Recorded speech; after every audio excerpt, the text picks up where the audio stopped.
Jadi nafsu dan syaitan ni mengajak kita buat baik. Kadang-kadang dia bisik dalam hati kita, duk buat benda baik-baik, dia suruh buat ibadat, dia suruh sembahyang, dia suruh baca Quran. Tapi bukan tujuan agar kita mendapat redha Allah. Kerana dia nak merosakkan kita, kerana dia nak menjatuhkan kita, dengan bahawa ada perangkap-perangkap yang dipasang, ada jerangkap samar yang dipasang situ. Sebagai contoh, nafsu ataupun syaitan membisik-bisikkan di dalam hati kita agar bersungguh-sungguh melakukan amal ibadat, bersungguh-sungguh menunaikan amal ibadat, sembahyang, sembahyang berjamaah, sembahyang sunat, agar kita meninggalkan amalan yang lebih penting ataupun yang afdal. Contohnya supaya kita leka dengan ibadat sembahyang, baca Quran, berzikir, berwirid, supaya kita tidak menuntut ilmu. Tak. Memang disuruh baik.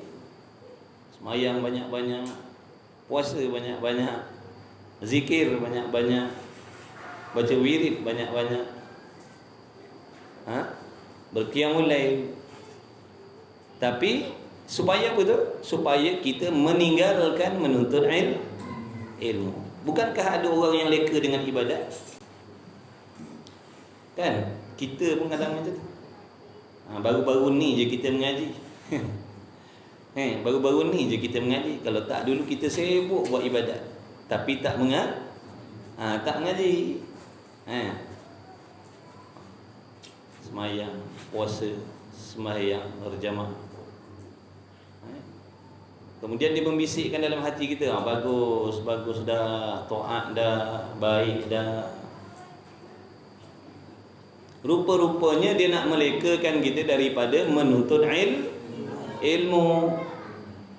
Yang mana ilmu itu adalah perkara yang sangat-sangat penting agar ibadat yang kita buat tadi diterima oleh Allah. Ini kita tengok ramai di kalangan kita yang suka beribadat tapi tak nak menuntut ilmu. Suka beribadat tapi tak suka menuntut ilmu. Rajin solat jemaah tapi tak nak belajar. Betul? Tu contoh perangkap dia. Tu contoh perangkap yang dipasang oleh nafsu ataupun syaitan. Diajak kita berhijrah, disuruh kita meninggalkan maksiat, kemudian sibuk dengan ibadat, tapi jangan menuntut ilmu. Kita pun syok sendirilah, kita pun dah berhijrah. Kalau dia dah aurat, dah tutup aurat dah. Kalau dulu tak solat, sekarang dah solat dah. Buat sembahyang sunat ni, buat sembahyang sunat tu, tapi ilmu tak belajar. Apa jadi amalan yang kita buat tadi kalau tak ada ilmu? Sudah tentulah salah. Kerana ibadat tadi mestilah berpandukan ilmu. Mandi wajibnya, bab haid nifas istihadahnya, betul? Ambil wudu'nya, cuci pakaiannya. Tapi bila dah tak belajar, tak nak mengaji fardu ain, mana mungkin kita nak tahu cara syarat-syarat rukun sah batal sembahyang? Tapi sembahyang, apa jadi dengan sembahyang kita walaupun banyak? Sia-sialah. Tak sah sembahyang kita meskipun banyak. Sia-sialah kita punya qiyamul lail, sia-sialah kita punya puasa dan sebagainya, menutup aurat dan sebagainya, tidak mendapat pahala. Kenapa? Kerana cara buatnya tadi tidak mengikut undang-undang yang ada dalam ilmu. Jadi ilmu ni dia menunjukkan kepada kita, terutama ilmu fardu ain. Ilmu fardu ain ni penting. Dia cerita tentang akidah, cerita tentang undang-undang ibadat, sah batal ibadat, bagaimana nak menghasilkan keikhlasan hati, bagaimana nak menyelamatkan diri daripada amalan yang kita buat itu tadi, kebajikannya dipadam oleh Allah, dibinasakan, makna dihapuskan oleh Allah. Semua tu mesti ada pengetahuan, mesti ada ilmu. Dan dalam ilmu tu juga kita akan diajar bagaimanakah cara nafsu dan syaitan menipu. Tapi ramai di kalangan kita yang bersungguh-sungguh beribadat tapi tidak memperdulikan majlis ilmu. Kemudian syaitan nafsu membisikkan lagi dalam hati, memuji-muji diri kita. Dia kata, kamu dah bagus dah, kamu dah semayang dah. Dulu kamu tak semayang, sekarang kamu dah semayang dah. Dulu kamu tak tutup aurat, sekarang kamu dah tutup aurat dah. Kamu dah banyak amal dah, tolong sini, tolong sana, buat kebajikan sini, buat kebajikan sana, tolong pakai miskin, tolong anak yatim, bantu tahfiz, bantu pondok. Rupa-rupanya segala amal yang dibuat tadi binasa tanpa dia sedar. Tengok tu. Kalau dibisikkan kejahatan, maknanya kita mudah nak kesan. Dia ajak minum arak, dia ajak berjudi, dia ajak berzina, kita tahu. Itu kebanyakan kita tahulah, dah terang-terang dia ajak minum arak, berjudi, berzina dan macam-macam lagi. Membunuh ke apa ke, mengumpat ke. Kita tahu dah, oh ini bisikan syaitan ni. Tapi kalau dibisikkan tadi, buat amal ibadat banyak-banyak, menuntut ilmu tak payah. Jadi pada kita tadi, oh ini benda baik. Dia suruh semayang, dia suruh puasa, dia suruh, agar kita terlupa untuk menuntut ilmu, yang mana ilmu ni sangat penting. Tanpa ilmu amal kita rosak. Jadi berjaya juga syaitan tadi tu. Berjaya juga si syaitan tadi. Cuma pada pandangan manusia lain kata orang ni dah baik dah. Dulu budak tu bukan main buat maksiat. Sekarang berubah dah, dia tak tinggal semayang berjamaah, tutup aurat dah. Begini begitu, rupa-rupanya di sisi Allah sia-sia. Ini yang paling bahaya sekali. Sebab halusnya, liciknya permainan syaitan dan nafsu tadi. Nampak tak? Ataupun dibisik begini, jangan buat ibadat depan orang. Sorok-sorok ibadat. Jangan tunjuk. Buat ibadat sorok-sorok, kata dia. Bagus tak? Bagus. Dia kata jangan tunjuk-tunjuk kat orang, nanti timbul riak, kata dia.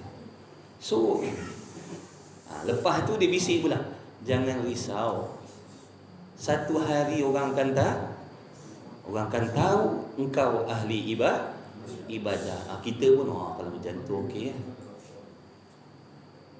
Maknanya kita seronok juga orang tahu tentang ibadat yang kita buat. Kena juga penyakit yang namanya riak tadi. Dia punya permainan dia sangat dahsyat. Bagi orang yang jahil, dia tak tahu itu tipu daya syaitan. Tapi orang yang ada ilmu, dah dinyatakan dah. Dah dibagi tahu dah. Ini di antara cara nafsu ataupun syaitan menipu. Sorokkan ibadat, jangan tunjuk ke orang, buat diam-diam. Jangan risau, satu hari orang akan tahu siapa engkau. Selepas daripada kau mati, nanti orang akan tahu yang kau ni ahli ibadat dan kau akan dipuji pada waktu tu. Maka kita pun redha dengan bisikan tu. Kita pun kata okey lah kalau macam tu. Maknanya akhirnya orang tahu juga. Betul? Habis ibadat ini. Orang yang jahil tak tahulah. Orang yang jahil ingat benda tu okey. Tapi pada orang yang ada ilmu, itu tipu daya yang membinasakan, itu tipu daya yang merosakkan ibadat kita. Ataupun dia kata pergi mengaji tafsir bagus mengaji, hadis bagus mengaji, pergi dengar sirah Rasulullah SAW, supaya kita leka menuntut ilmu fardu kifayah tadi dan meninggalkan fardu dapat juga dia. Tapi tuan empunya diri perasan dah baik dah, okey dah. Aku mengaji kan, pergi mengaji tafsir lagi tu, ngaji hadis lagi tu. Rupa-rupanya mandi wajib pun tak sah lagi dah. Mandi wajib tak sah. Macam mana nak betul mandi wajib dalam maknanya tak diterangkan, tak belajar secara khusus. Bab haid pun tak tahu, bab nifas pun tak tahu, bab wiladah pun tak tahu, bab istihabah pun tak tahu. Sebab ilmu-ilmu ni hanya dibicarakan dalam fardu ain. Tapi kita duk leka belajar yang fardu kifayah. Apa jadi amal yang kita buat? Pun binasa juga. Tengok tu dia punya perangkap jerangkap. Yang dipasang tu sangat-sangat halus, sangat-sangat seni. mujulah ada Al-Imam Al-Ghazali rahimahullahu ta'ala di antaranya, ulama-ulama yang menceritakan, yang menerangkan kepada kita orang jahil bagaimana selok belok tipu daya permainan nafsu dan syaitan. Dapat juga kita tahu, meskipun selalu terkena selalu terkena, tapi paling tidak tahu dah ini di antara cara dia menipu kita. Baik, itu maksud mujahadah tadi tu.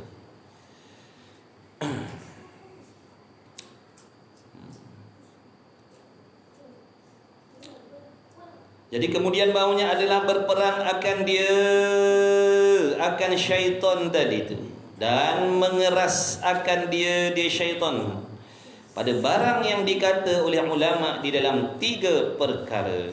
Yang pertama dulu, ni strategi peperangan dengan syaitan. Ni dia punya tips dia. Imam Ghazali bagi tahu kita.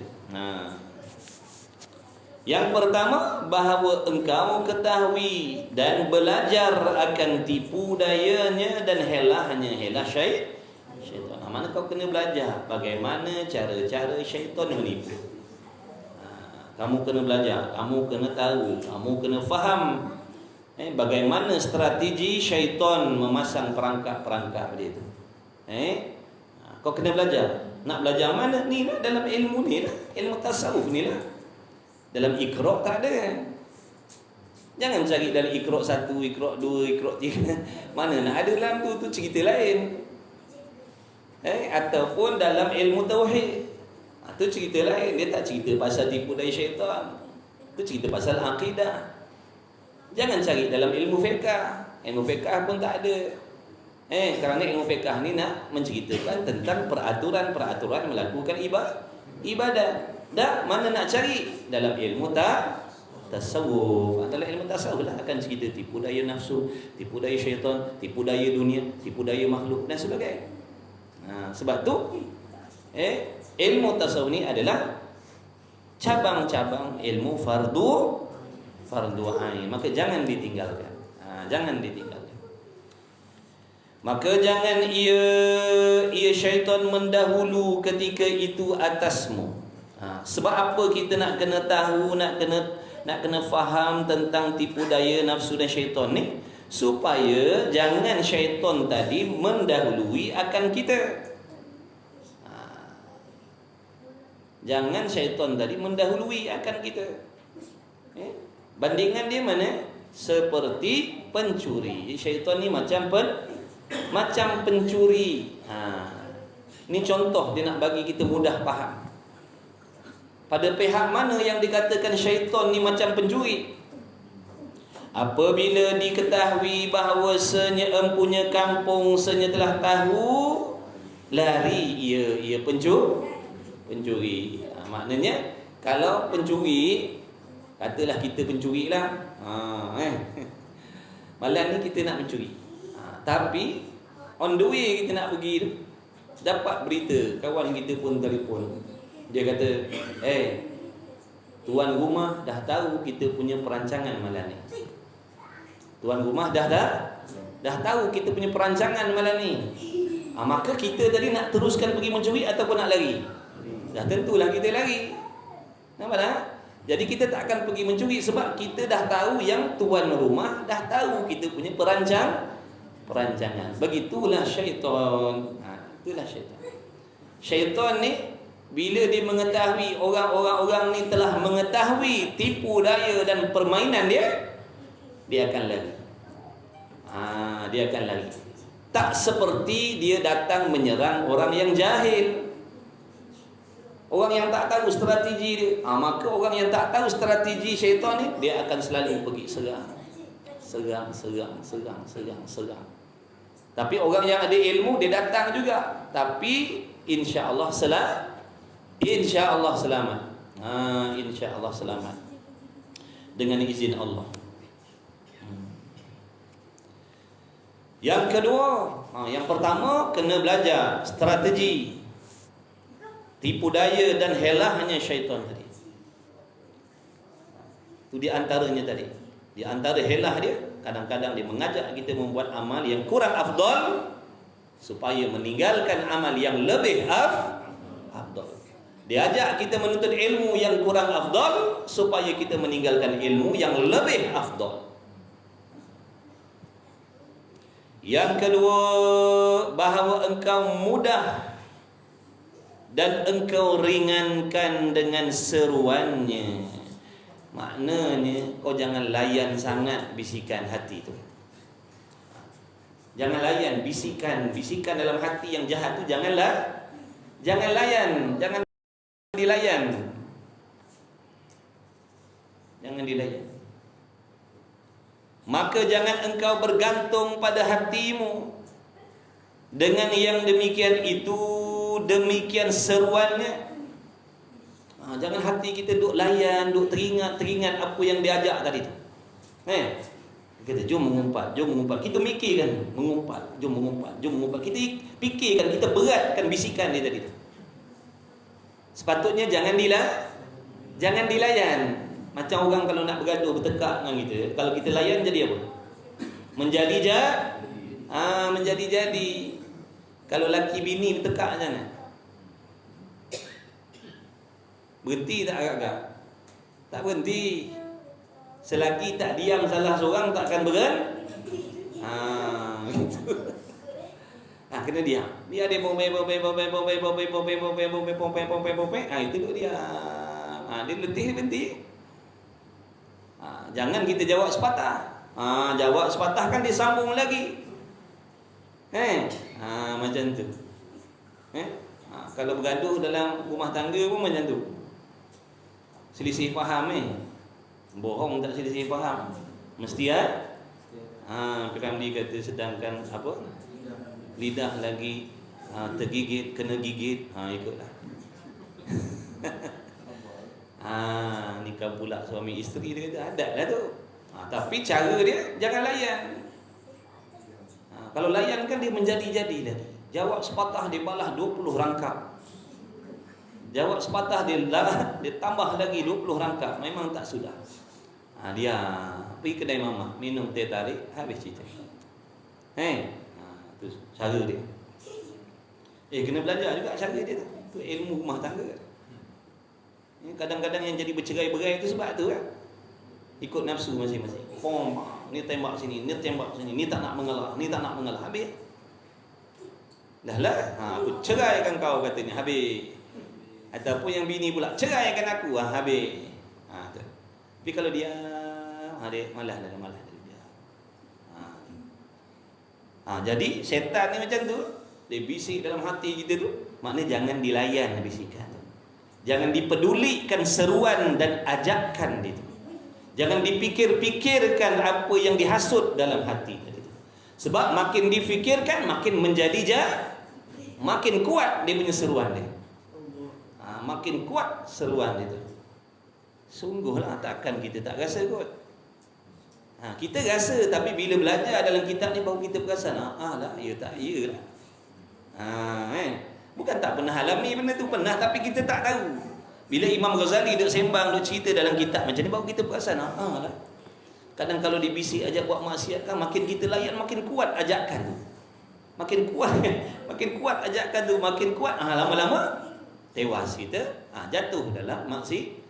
Tapi kalau tak peduli kan, diajak buat maksiat, kita fikirkan benda lain, larikan fikiran kita. Insya-Allah selamat. Biasa yang jadi itu sebab kita layan. Yang jadi itu sebab kita layan, itu yang jadi tu. Ini ulama ni dibagi tahulah. Inilah. Dibagi tahulah ni, dia sedang ajar kita lah ni. Dia sedang ajar kita lah ni, dia sedang didik kita lah ni. Dia sedang beri panduan lah pada kita ni. Bagaimana kalau kita timbul dalam hati kita perasaan soalan macam mana aku nak lari daripada bisikan setan ni. Ni di antara jawapan dia. Jangan dilayan. Kalau kita layan dia menjadi-jadi. Makin kuat. Maka jangan engkau bergantung pada hatimu. Jangan bergantung. Makna apa yang dibisikkan tadi jangan diikutkan.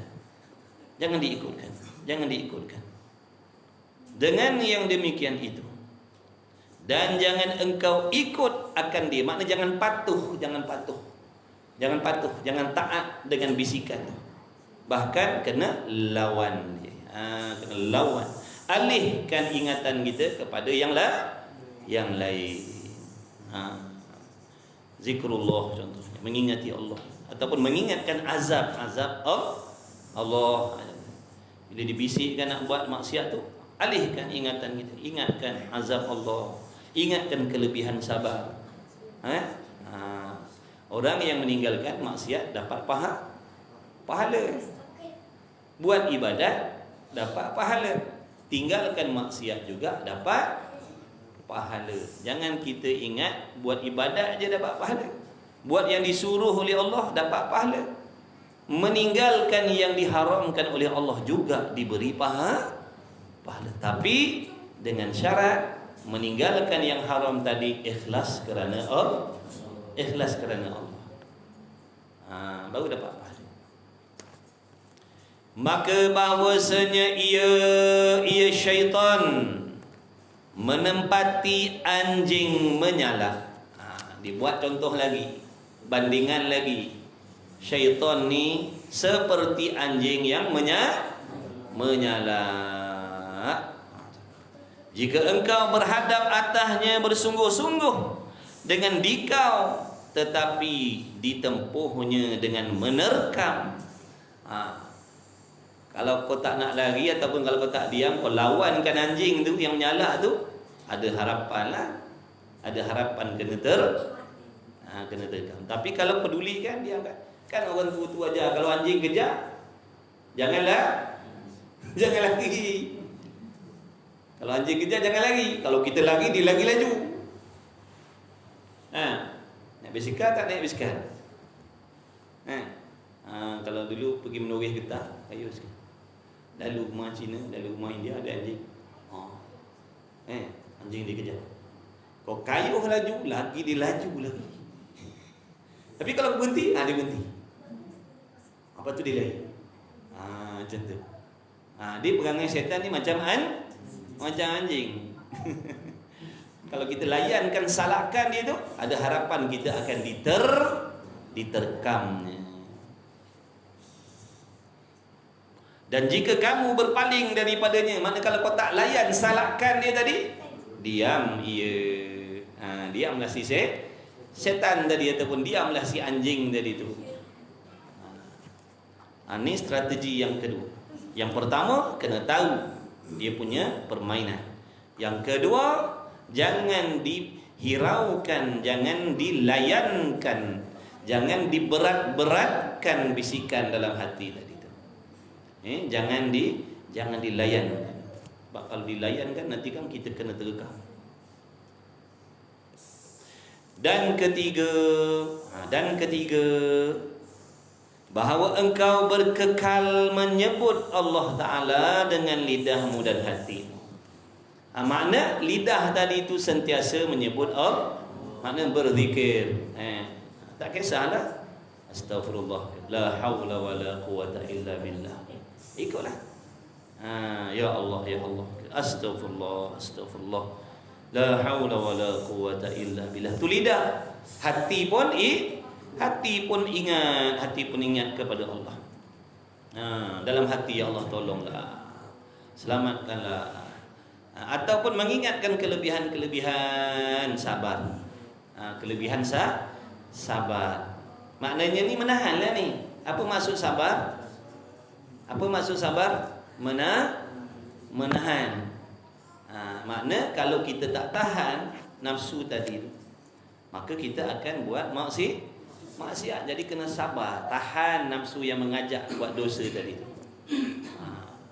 Ingatkan kelebihan yang Allah tawarkan. Orang yang sabar daripada membuat benda haram dinaikkan 600 darjat.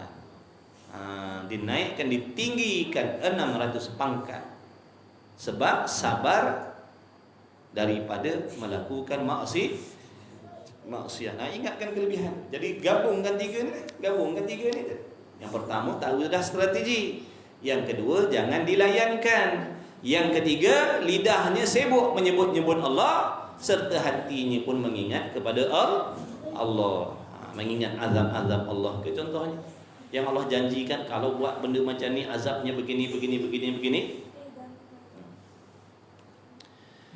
Dan sesungguhnya telah bersabda oleh Nabi sallallahu alaihi wasallam, inna dzikrallahi ta'ala fi jambi syaitani kal akilati fi jambi bani Adam. Bahawasanya zikrullah, bahawa sesungguhnya mengingati Allah Ta'ala tu dengan lidah serta dalam hati kita, pada tepi syaitan itu, makna di sisi syaitan tu, seperti penyakit yang dimakan akilah. Maknanya penyakit yang memakan akan akilah, sentiasa dimakan daging pada lambung anak Adam. Maknanya satu jenis penyakit yang menyerang manusia sehingga boleh membinasakan tubuh badan dia. Kita kata macam apa? Cing manis je. Macam penyakit kusta ke contohnya, barah ke, barah ke contohnya. Maka dia semakin memakan tubuh manusia tadi. Itulah dibandingkan zikrullah di sisi syaitan. Zikrullah di sisi syaitan ni dibandingkan macam penyakit yang menyerang manusia yang membinasakan. Maknanya orang yang selalu mengingati Allah ni, orang yang selalu menyebut-nyebut Allah, yang selalu berzikir kepada Allah, di sisi syaitan orang yang macam ni, yang selalu berzikir ni, membinasakan syaitan tadi, memusnahkan syaitan tadi, menyebabkan syaitan tak suka dengan dia, sebab kalau syaitan rapat dengan dia, binasa. Asbab zikrullah tadi. Itu sabda Nabi sallallahu alaihi wasallam. Adakah Nabi dusta? Jawabnya tidak. Nabi tak dusta. Jadi berzikir itu di sisi syaitan seperti penyakit yang memakan daging manusia, merosakkan, membinasakan. Maka jika engkau kata, maka betapa kami ketahui akan tipu dayanya. Timbul pula soalan, macam mana kami nak tahu yang tu tipu daya syaitan? Macam mana kami nak tahu? Dia bukan perkenalkan diri. Kalau diperkenalkan diri itu senanglah. Dia kata aku ni syaitan, aku nak bisik ni. Lainlah. Ataupun nampak ke, boleh tengok dengan mata kepala. Bolehlah kita tahu. Ni masalahnya gaib, syaitan ni tak boleh tengok dengan mata. Dan betapa kami mengetahui akan jalannya kepada yang demikian itu. Macam mana kami nak tahu? Tipu daya syaitan tadi tak nampak dengan mata kita. Ni nak bagi tahu lagi, tengok tu. Allah sajalah yang membalas kebaikan para alim ulama, khususnya Al-Imam Al-Ghazali rahimahullahu ta'ala, yang membocorkan rahsia-rahsia ni. Sebab kalau tak dihuraikan dalam kitab-kitab ni, mati hidup balik pun kita tak tahu.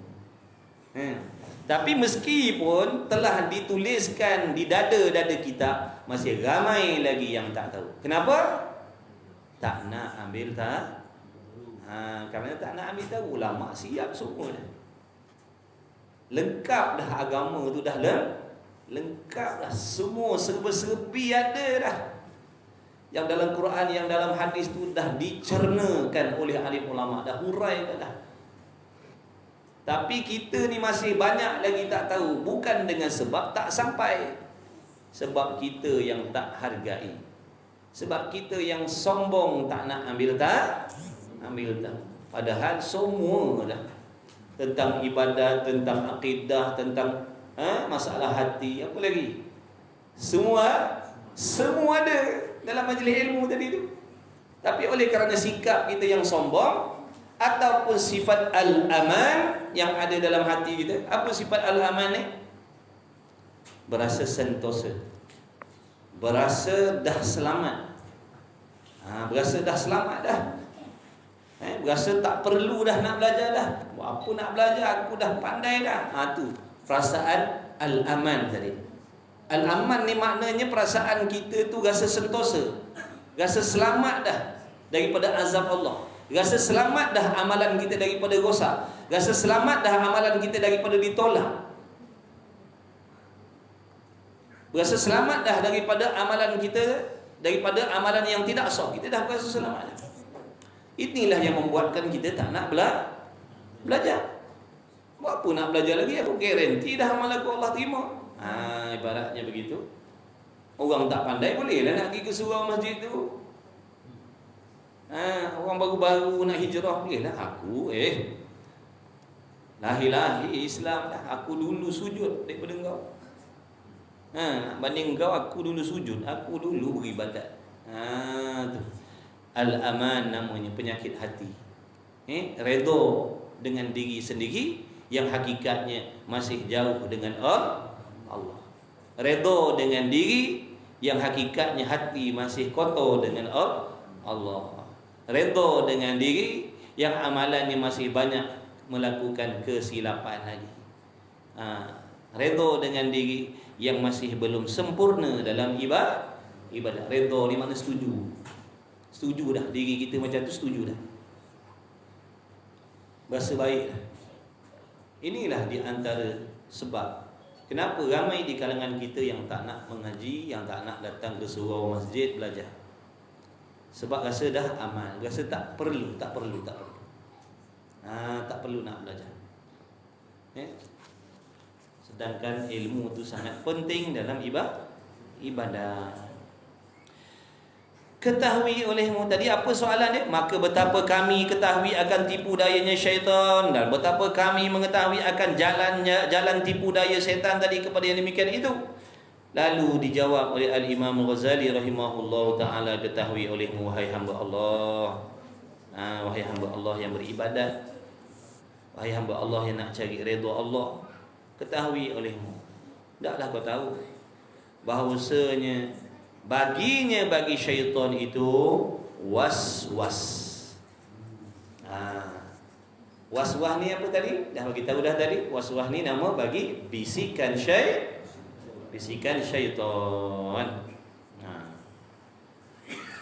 Adapun malaikat jangan panggil was-was pula. Bisikan yang baik daripada malaikat tu jangan dipanggil was-was pula. Was-was ni bisikan dari syaitan. Dan iaitu was-was ni menempati anak panah. Menempati anak panah hanya syaitan yang dipanah akan dia. Bisikan setan yang namanya waswas tadi ibaratnya macam anak panah. Dia pergi tepat pada sasaran dia. Dilontarkan oleh syaitan dalam hati kita. Tepat masuk dalam hati kita. Dipanah.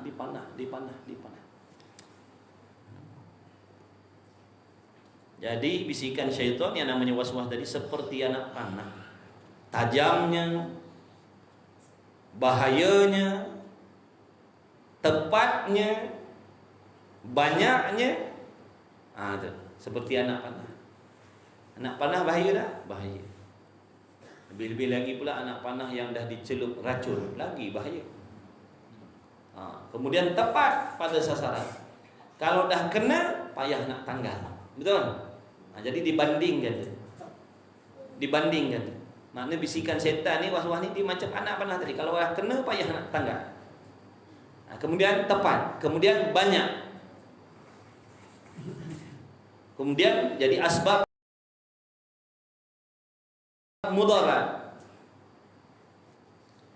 Dan yang demikian itu sesungguhnya kenyataannya nyata bagimu, dan mengenal akan khawatir, yakni lintasan hati.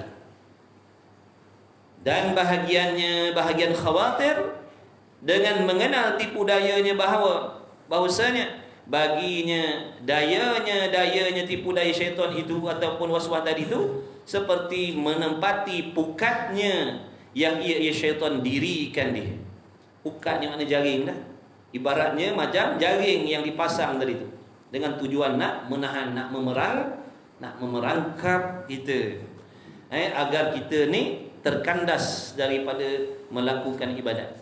Dan yang demikian itu sebenarnya kenyataannya dengan mengenal tipu dayanya syaitan dan akan awda'nya, yakni hantaran tipu daya syaitan dan perjalanannya. Dan sebenarnya telah menyebutkan dia makna khawatir ni ataupun bisikan-bisikan yang ada dalam hati ni oleh ulama kami ahli sufi rahimahullahu ta'ala. Ada golongan anti ahli sufi. Ya. Betul ke tidak? Ada tak golongan anti ahli sufi ni? Ada. Ahli sufi ni sesat. Ahli sufi ni sesat. Ilmu tasawuf ni kotor. Sebab itulah jadi macam tu. Memang kita tak nafikan ada yang sesat dalam perjalanan tu, tapi jangan itu dijadikan dalil ataupun modal untuk memfitnah ahli-ahli sufi yang lain. Enggak ada.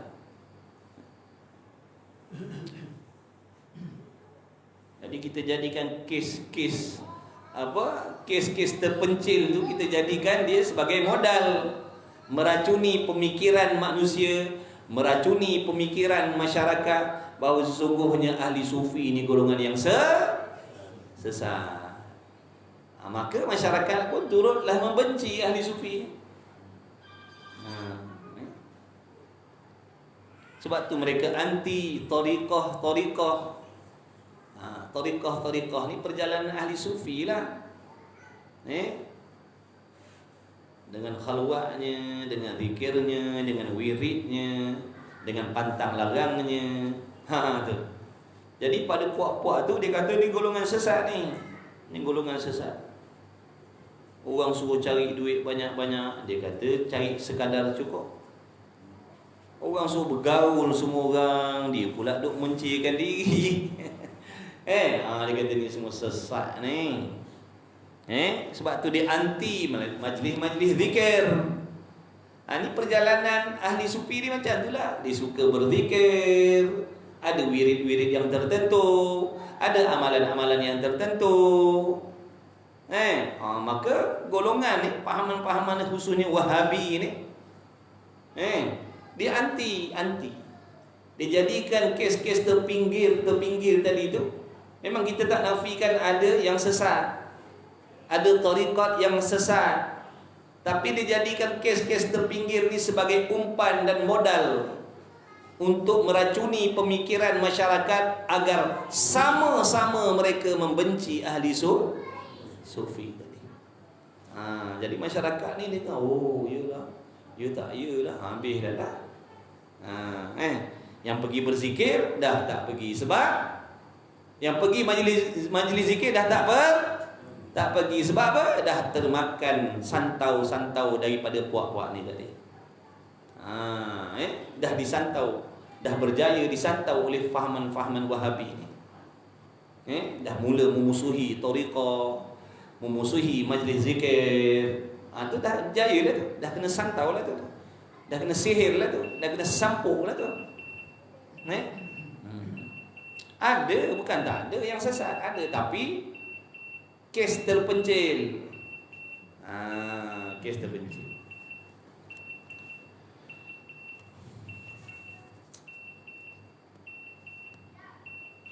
Sama macam orang buat modal lah. Dia kata baru-baru ni dengar budak tu pakaiannya elok, berjubah, bertudung, bernikah. Dengar duk berzina juga. Sebab itulah kita tak perlulah nak pakai macam tu, sebab belum tentu baik lagi. Nampak? Jadi dia jadikan modal. Cuba cari dalam negara ni yang berpakaian begitu, yang berzina, nak bandingkan dengan yang mendedah aurat, pakai pakaian yang tak ikut syariat, mana yang terlebih ramai kes berzina? Kenapa diambil yang tu sebagai modal? Nampak tak? Kalau ia pun benda tu berlaku, bukan salah pakaian, tapi salah individu. Salah individu, bukan agama yang ada pada diri dia. Agama tetap betul, agama tetap melarang daripada perzinahan, tapi tuan empunya diri kalah dengan nafsunya, kalah dengan bisikan syaitan, maka terjatuhlah dia dalam maksiat. Tapi ada golongan-golongan yang mengambil kesempatan menjadikan itu sebagai modal mereka untuk meninggalkan syariat Allah. Jadi tak perlulah kita nak pakai bertutup pun, sebab yang bertutup pun berzina juga. Itu sebenarnya fatwa syaitan tu. Itu dah sebenarnya fatwa syaitan. Maka dia pun berasa senanglah, berasa tidak berdosa lah, berasa tidak bersalah lah meninggalkan pakaian-pakaian yang mengikut syariat atas alasan dia tadi tu. Di sini boleh bagi alasan. Tunggu di sana besok, tetap ada dia punya balasan dosa, balasan azabnya. Itulah dia yang kata nafsu tadi, yang kata nafsu setan tadi. Dia sukalah tu. Itu dia punya permainan lah tu. Sebab tu kata perkataan yang macam tu tadi fatwa syaitan lah tu. Fatwa syaitan. Dia kata buat apa nak tutup-tutup aurat ni? Yang tutup aurat pun jahat, yang tutup aurat pun berdengki, yang tutup aurat pun mengumpat. Jadi buat apa aku nak tutup? Auzubillah. Itulah kebodohan yang ada dalam diri kita tu menjadi fitnah pada diri makan tuan. Kejahilan kita terhadap hukum hakam Allah ni makan tuan, makan diri. Berasa macam betul cakap tu, berasa macam betul. Nafsu kata betul dah perkataan tu, tapi syariat kata salah. Meskipun kau peminum arak, contohnya, kau kena sembahyang. Meskipun kau peminum arak, kau kena puasa bila sampai waktunya. Meskipun kau penzina, kau tetap wajib menutup aurat. Betul? Adakah Allah Ta'ala memerintah menutup aurat tu untuk orang yang baik? Tak. Tutup aurat ni untuk sekalian mukallaf, sekalian orang yang berakal, yang baligh, yang sampai seruan agama, yang boleh mendengar melihat. Mukallaf tadilah, dia tak syarat situ wajib menutup aurat kepada orang yang soleh, wajib menutup aurat bagi orang yang solehah. Dah, wajib menutup aurat sekalian muslimin muslimat. Jangan pandai-pandai kita buat syarat pula. Nak tutup aurat ni syaratnya orang baik. Senanglah orang yang tak baik. Orang yang tak baik, dia rasa selesa lah tak tutup aurat. Sebab yang dia faham menutup aurat ni untuk orang baik. Samalah macam menuntut ilmu ni. Selesalah kita yang ahli maksiat ni tak nak menuntut ilmu, sebab alasan kita menuntut ilmu ni adalah orang yang baik-baik, untuk orang baik, untuk kaki surau, kaki masjid.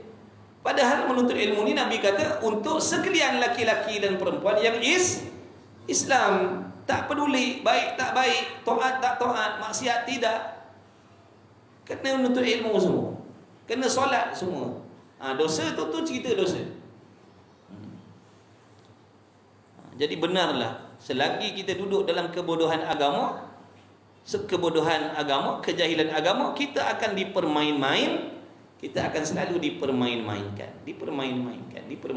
Belas tahun, puluh tahun dipermainkan, sampailah terjun ke liang lahat.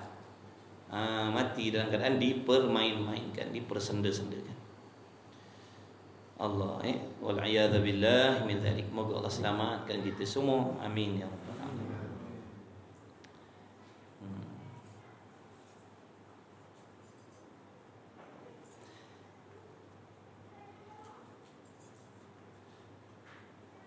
Dan sebenarnya telah menyebut dia oleh ulama kami ahli sufi rahimahullah ta'ala beberapa bab yang menyatakan khawatir.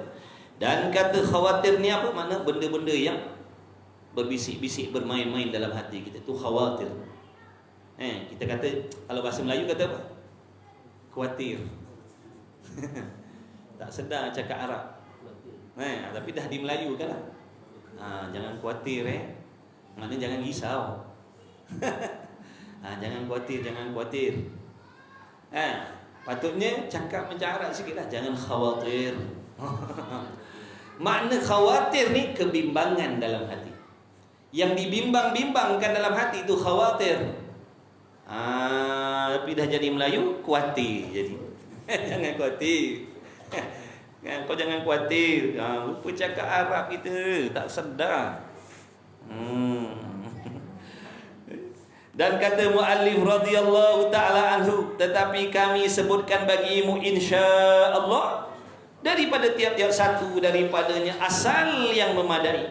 Makna yang aku nak sebutkan ni, yang nak sebutkan sekejap lagi ni, ataupun dalam rangkap yang akan datang ni adalah perkara yang sangat-sangat penting.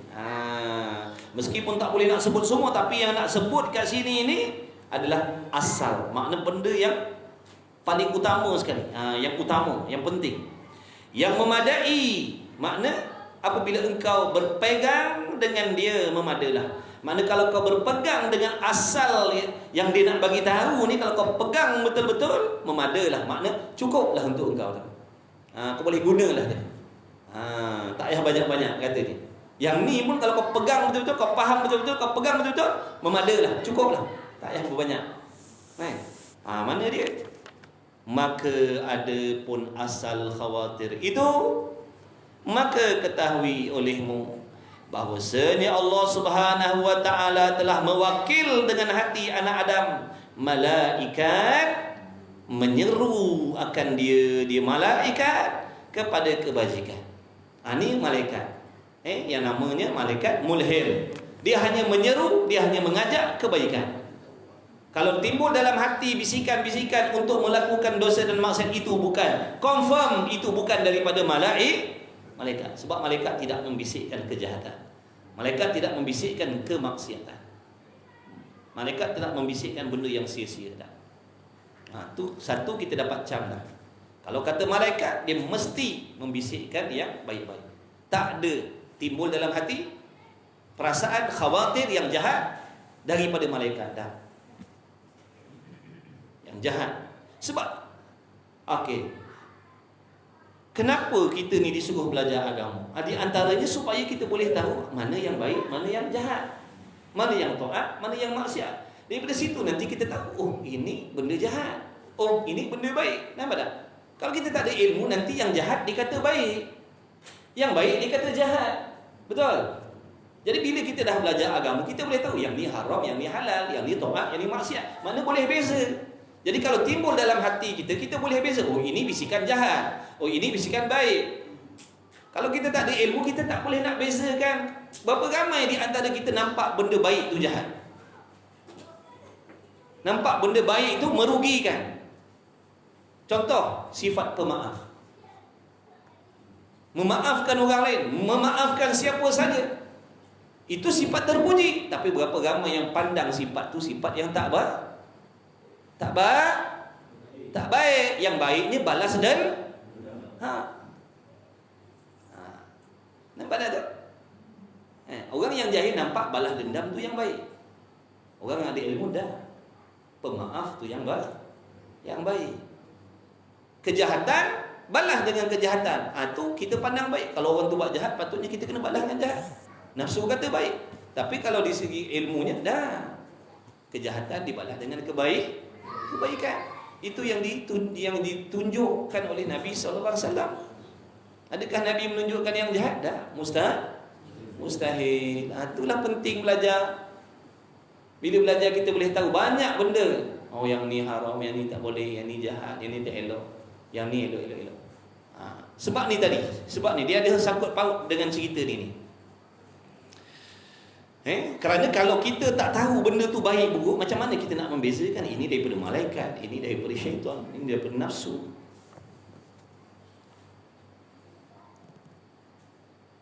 Bahawasanya Allah Ta'ala telah mewakilkan dengan hati anak Adam tu malaikat, menyeru ia malaikat akan dia kepada kebajikan. Dikatakan baginya, bagi malaikat ni, dia beri nama malaikat yang menyeru, yang mengajak kepada kebajikan, kebaikan ni, Al-Mulhim. Malaikat Mulhim, malaikat yang memberi ilham. Dan bagi seruannya tadi tu, Ajakan malaikat ni tadi dinamakan ilham. Ilham. Maknanya perkataan ilham ni sebenarnya kita kena guna untuk kebaikan. Contoh saya nak buat contoh gini. Saya dapat ilham lah, baru dapat ilham lah cara nak buat khianat dengan dia. Kena tak? Petang tadi sedang duduk-duduk kat bucu tangga, dapat ilham macam mana cara nak khianat kawan kita. Boleh? Kena tak tu? Tak kena lah, sebab ilham ni untuk benda baik. Kita ni semua kita main hentam je kan. Sian malaikat.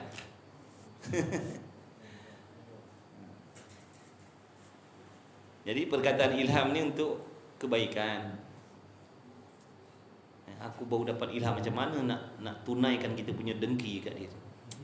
Aku dapat ilham macam mana nak santau dia. Aku dapat ilham macam mana nak sihir dia. Aku dapat ilham macam mana nak biar dia bergaduh lelaki bini. Dapat ilham katanya. Itu bukan ilham. Itu was-was syaitan. Dan dikeras pada berbetulan dia itu syaitan. Ni.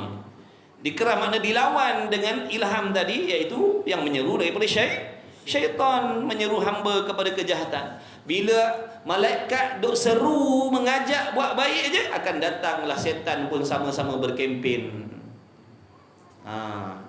Kita ni nak maafkan dah ni. Dah nampak dah kehebatan, kelebihan orang yang pemaaf. Dah berasa nak maafkan dah semua orang, tak nak simpan lama-lama lah rugi. Setan datang, dia kata kau ni bodoh. Kau boleh maafkan dia, betapa bangangnya kau. Itu yang kita tak tahan tu, kena bangang dengan setan. Aduh, tak boleh tahan. Tak jadi nak maafkan. Nampak tak? Kau boleh maafkan dia macam tu je, punyalah bangang kau. Patut kau balas 2-3 kali ganda lagi daripada apa yang kau buat, katanya setan. Tadi dah terfikir nak buat baik dah, tadi dah nampak, dah dengar surahan-surahan ulama-ulama. Kata bagus memaafkan ni, menggembirakan hati Nabi SAW. Orang yang menjadi pemaaf ni adalah dicuba meniru akhlak Nabi SAW. Dia dikasihi oleh Allah, dia diredai oleh Allah, disayangi oleh Allah. Berasa macam semangat nak memaafkan. Setan pun datang kempen, bangang kau ni, nak maafkan pula, balaslah. Ataupun nanti-nantilah, tunggu hari raya. Rupanya setan tahu dah. Kita ni umur tak sampai ke raya. Dia tipu punya kita. Dia tipu punya kita.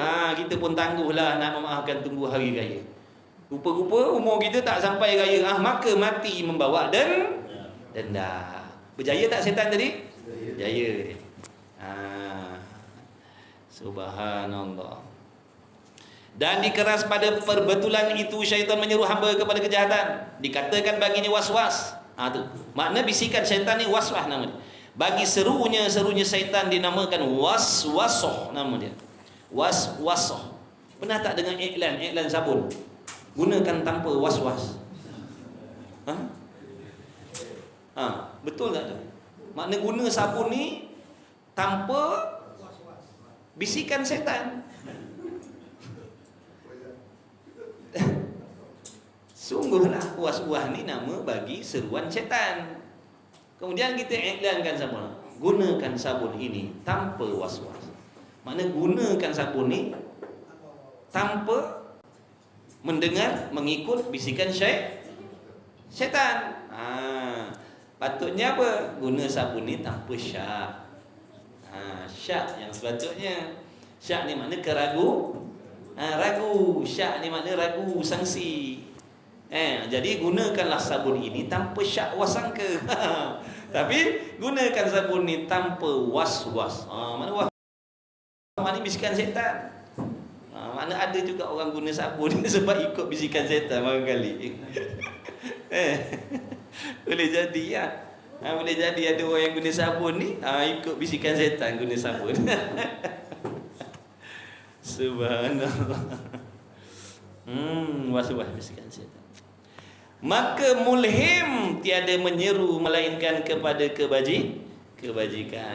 Ini katakan malaikat mulhim ni dia tak akan mengajak kepada maka mulhim tiada menyeru melainkan kebajikan. Maksudnya malaikat mulhim ni dia tak akan mengajak kecuali kebajikan, kebaikan yang menguntungkan dunia akhirat. Dan was-was tiada menyeru melainkan kepada syarr. Yang kata bisikan syaitan tadi, dia tak akan menyeru melainkan nak membawa kepada yakni kejahatan pada kata kebanyakan ulama radhiyallahu taala anhum. Jadi kebanyakan ulama mengatakan kalau sebut was-was mesti penghujungnya kejahatan. Macam tadi tu, diajak kita solat banyak-banyak supaya tinggal mengaji. Kejahatanlah tu. Semayang aja, mengaji jangan. Kan hujungnya kejahatan juga tu. Kan binasa juga amal tu, betul? Mengaji ilmu fardu kifayah, jangan mengaji ilmu fardu Kita pun keleklah kitab tauhid, keleklah kitab, bawalah kitab apa? Tafsir, kitab hadis, kitab sirah. Makna kitab yang bukan fardu ain. Paginya tafsir, besoknya pula apa? Sirah, lusanya pula tarannum. Maknanya bukan nak kata ilmu tu salah, bukan. Faham elok tuan-tuan? Ilmu tu betul. Kita ni dah tersilap mendahulukan ilmu tu dan meninggalkan yang lebih patut pergi belajar cara basuh berak dulu, basuh cuci najis dulu, cara istinja, cara mandi hadas, cara baca yang betul dalam solat, cara nak menghasilkan niat yang ikhlas, cara memiliki akidah yang betul. Ini sepatut yang didulukan. Tapi tadi permainan setan tadi, ada kata pergi belajar ilmu fardu kifayah tu, tapi setan tak katalah fardu kifayah. Kan kita tahu pula. Dia kata pergi ngaji tafsir. Kita semua nak tengok kawan-kawan ngaji tafsir. Kawan-kawan ngaji tafsir dia dah lepas fardu ain. Dia dah lepas fardu ain. Kita belum. Dia dah pandai mandi wajib, dia dah pandai tutup aurat, dia dah pandai tentang akidah ahli sunnah wal jamaah. Kita tak pandai. Kan kesalah jalan tu. Maknanya kita dah melangkah beberapa anak tangga dah tu. Kita tak melangkah ikut anak tangga yang betul. Terus pijak nombor 5, nombor 6 terus. Yang nombor 1, nombor 2, nombor 3, nombor 4 tinggal. Ni yang boleh tergolek ni, tergolek lah. Dah langkah anak tangga, langkah luah-luah macam tu. Tergolek lah kita. Banyak yang tertipu macam ni sahabat. Tuan-tuan, puan-puan, hadirin, hadirat, datin, datuk, tantri, apa semua. Sungguh. Datuk, datin, tan sri, apa lagi? Milioner. Banyak yang tertipu, maka hati-hatilah. Berhati-hatilah. Dalam ibadat ni terlalu banyak tipu daya dan permainan dan perangkap jerangkap samar.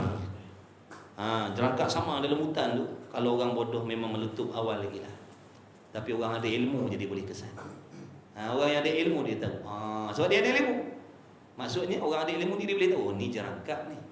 Kalau kita meletup habislah, berkecai lah kita. Itulah ibaratnya.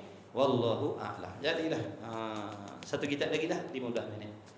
Satu kitab lagi insya-Allah, kitab tauhid pula. Allahumma shalli ala sayyidina Muhammad. Kitab Faridatul Faraid, muka surat. 42.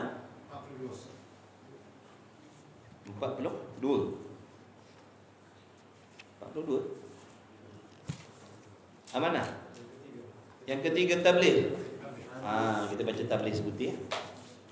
Qala al-muallif rahimahullah taala wa nafa'ana wa iyyakum bi'ulumi wa bi'ulumi masyayikhina amin ya rabbal alamin. Ketiga, sifat yang wajib diiktikadkan dalam hati tiap-tiap muslimin, mukminin kepada Rasul, iaitu wajib tiap-tiap laki-laki dan perempuan yang muslim yakin bahawa sesungguhnya sekalian Nabi, ni tak masuk Nabi ni, sekalian Rasul, sebab Nabi dia tak tabligh, Nabi dia tak menyampaikan syariat yang diterima, wahyu-wahyu yang diterima adalah untuk amalan dirinya sendiri. Itu Nabi. Dia pun Rasul tak. Rasul Allah wahyukan hukum hakam syariat pada mereka untuk amalan diri mereka, serta Allah Ta'ala memerintahkan agar mengajar orang lain, mengajak orang lain, menyeru orang lain, menyampaikan kepada orang lain itu Rasul. Jadi tabligh ni, adapun dulu siddiq amanah. Siddiq amanah ada pada Nabi. Nabi pun siddiq, Nabi pun amanah, Nabi pun fatanah. Cuma Nabi tak ada tabligh satu je. Artinya menyampaikan barang yang disuruh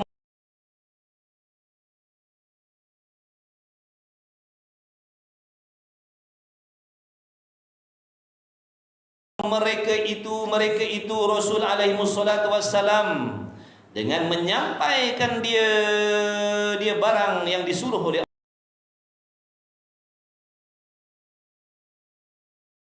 Allah kepada makhluk, maka adalah barang yang diwahyu oleh Allah Ta'ala kepada segala Rasul itu 3 bahagi.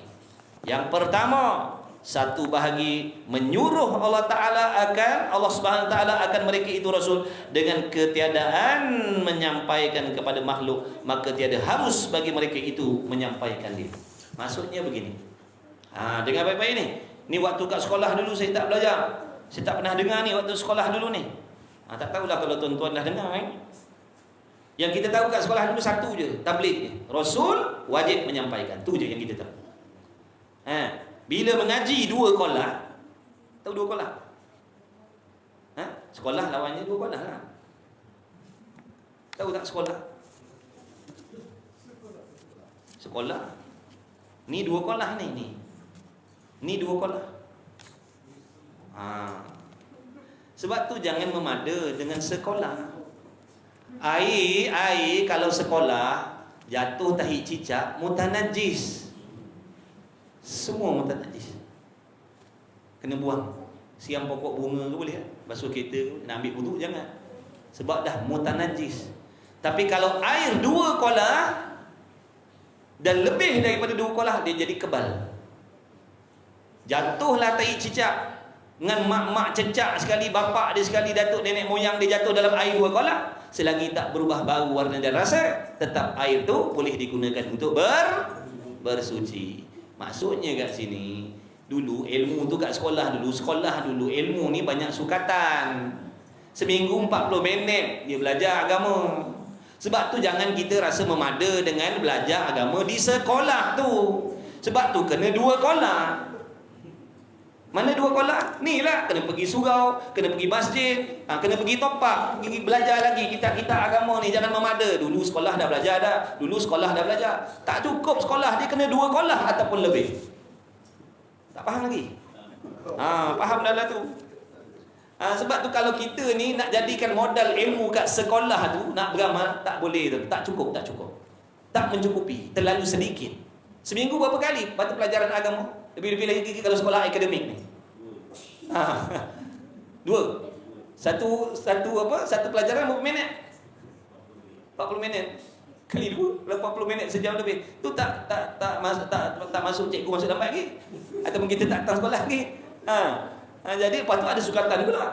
Ni tak boleh, ni tak boleh. Ni je nak ambil pesa tu je belajar. Jadi jangan kata dulu dah belajar dah kat sekolah dulu. Jangan. Kena datang surau, kena datang masjid, kena pergi majlis-majlismu, kena cari sendiri. Biar jadi 2 kolah ataupun lebih. Kalau 2 kolah dia jadi kebal. InsyaAllah.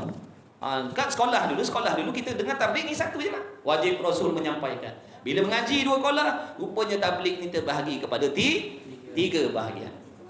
3 bahagian tabligh. 3 bahagian tabligh. Yang pertama, 1 bahagi, iaitu Allah menyuruh akan mereka itu Rasul dengan ketiadaan menyampaikan akan dia kepada makhluk. Makna ada perkara-perkara yang menjadi rahsia di antara Allah dan Rasul. Ada perkara-perkara yang tertentu yang menjadi rahsia di antara Allah dan Rasul. Allah tidak membenarkan para Rasul ni menceritakan kepada orang lain. Ini rahsia di antara Allah dan Rasul. Maka perkara ni tidak disampaikan oleh Rasul pada mana-mana orang pun. Ni namanya mustahil tabligh, nama dia. Mustahil tabligh. Mustahil Rasul menyampaikan. Jadi ni kita boleh buat soalan ni, boleh buat teka-teki ni. Teka-teki, teka-tekuk. Soalan dia macam mana? Adakah perkara yang disembunyikan oleh Rasul? Confirm ramai kata tak ada. Confirm ramai kata mana ada benda yang Rasul suruhkan. Padahal ada perkara yang disuruhkan oleh Rasul. Apa dia? Rahsia di antara Rasul dengan Allah. Kalau itu menjadi rahsia dengan Allah, Rasul ceritakan juga pada sahabat contohnya, maka Rasul sudah tidak aman. Betul tak? Jadi ada dia macam kerajaan dunia ni lah juga. Ada benda yang menjadi rahsia kerajaan, tak dicerita pada rakyat. Kalau cerita habis semua pada rakyat, habis dah lah. Sebab tu ada benda-benda yang hanya disampaikan di kalangan raja, menteri dan golongan tu je. Kita orang bawah ni tak tahu. Dan ada benda yang disampaikan. Macam tu perbandingan nak bagi faham. Jadi ada benda yang menjadi rahsia di antara Allah dan Rasul, maka benda ni tak disampaikan oleh Rasul pada siapa-siapa pun.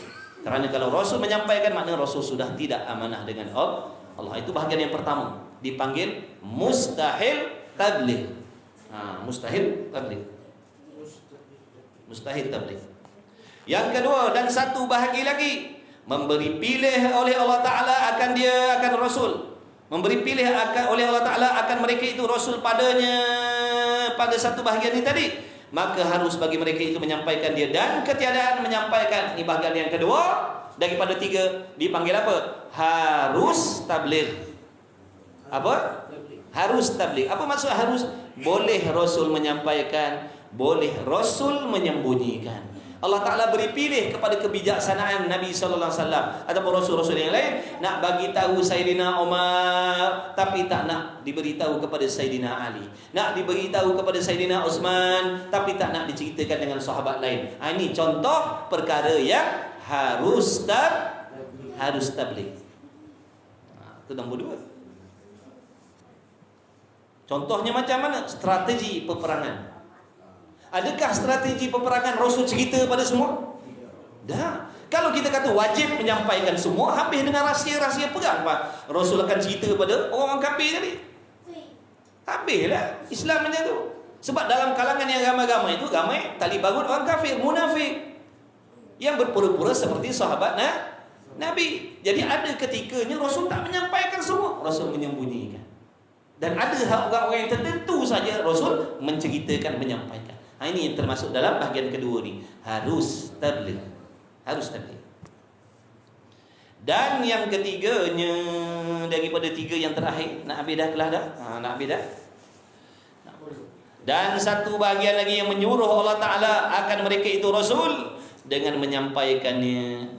Maka telah menyampaikan mereka itu akan dia kepada makhluk, dan tiada menyembunyikan mereka itu daripadanya akan sesuatu. Satu pun Rasul tak suruhkan. Ni bahagian yang ketiga ni, iaitu wajib tabligh.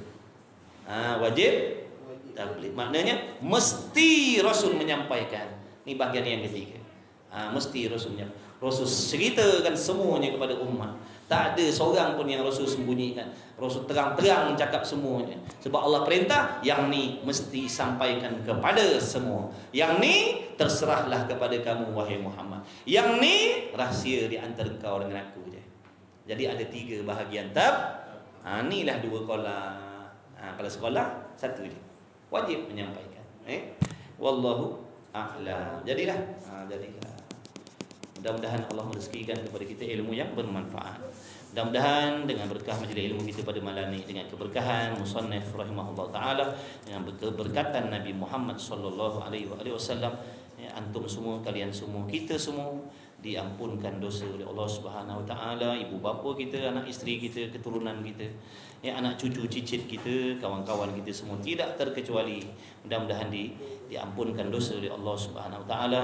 Mudah-mudahan dipanjangkan umur yang berkah, diluaskan rezeki yang halal lagi berkah, dipermudahkan segala urusan dunia dan akhirat, dikabulkan segala doa-doa dan hajat yang tersurat lagi tersirat yang baik-baik. Mudah-mudahan Allah memberikan kepada kita hati yang sabar, hati yang senantiasa bersangka baik dengan Allah Subhanahu wa taala. Mudah-mudahan kita senantiasa dibimbing oleh Allah, dipimpin oleh Allah, diberi taufik hidayah oleh Allah Subhanahu wa taala, yang sedang diberi ujian oleh Allah dengan ujian sakit, mudah-mudahan diberi kesehatan kesembuhan oleh Allah Subhanahu wa taala. Khususnya kita ni yang banyak penyakit hati ni, mudah-mudahan Allah sembuhkan penyakit-penyakit hati kita, dan hati kita tu dihiasi dengan sifat-sifat yang dipuji oleh Allah Subhanahu wa taala. Mudah-mudahan kita sentiasa dipanggil, dijemput, dipilih oleh Allah untuk seringkali hadir ke dalam majlis-majlis ilmu yang bermanfaat. Mudah-mudahan Allah selamatkan kita, ahli keluarga kita, keturunan kita hingga kiamat daripada terpedaya, terpesona, terikut dengan fahaman-fahaman yang merosakkan akidah, lagi pula yang merosakkan syariat. Amin ya rabbal alamin. Bismillahirrahmanirrahim. Alhamdulillahirabbil alamin, wassalatu wassalamu ala Rasulillah wa ala alihi. Allahumma rabbana anfa'na bima 'allamtana, rabbana 'allimna alladhi yanfa'una, rabbana faqih ahlana wa qarabati lana fi dinina ma ahli qudri wa thawab dzakar, wa sallallahu ala sayyidina Muhammad walhamdulillahirabbil alamin. Taqabbalallahu minni wa minna wa minkum, taqabbal ya karim.